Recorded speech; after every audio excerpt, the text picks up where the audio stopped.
পন্ড ছিল agro marketing এর আন্ডারে, এগ্রিকালচারাল এর মাধ্যমে। ফিশারিজেরও আছে প্লাস। সেখানকার মাছগুলো কি পর্যায়ে আছে, কি পরিস্থিতি?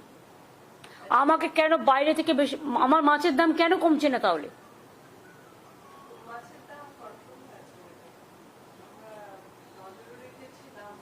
আমি তোমায় বলছি, মাছের আমাকে যত বেশি করে আমি তৈরি করব, আমার মাছ আমি বাজারে ছাড়বো।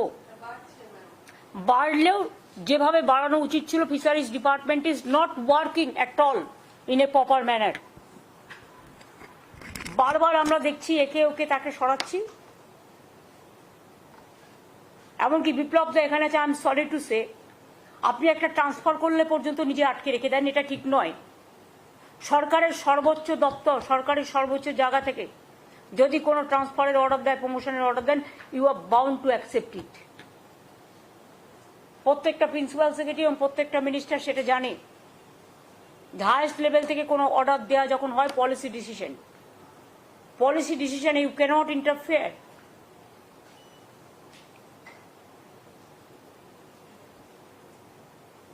আর আপনি তো গ্রামের লোক, কেন করতে পারলেন না?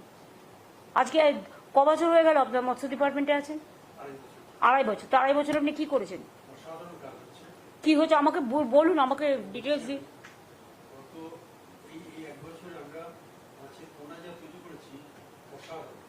কত হয়েছে?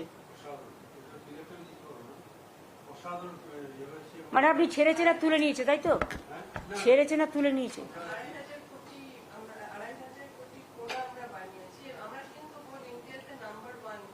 আমি সেটা বলছি না, আমরা তো সেটাই চেয়েছিলাম।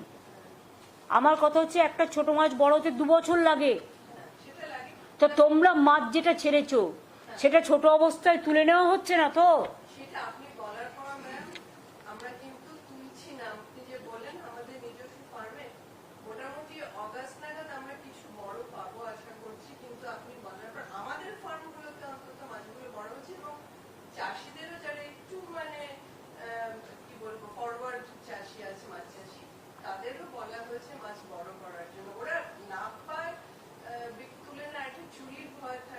না না, তোমরা একটা কোল্ড স্টোরেজ করছো না কেন মাছের জন্য? ময়নাতে তো আমি বলেছিলাম বারবার, ঠিক আছে, ময়নাতে যেটা হচ্ছে আলাদা। আমি বলছি একটা কোল্ড স্টোরেজ ফিশারিজ সিএস নিজে দায়িত্ব নিয়ে দেখবে। কোথায় সেটা? কোনখানে? ওখানে করলে হবে না।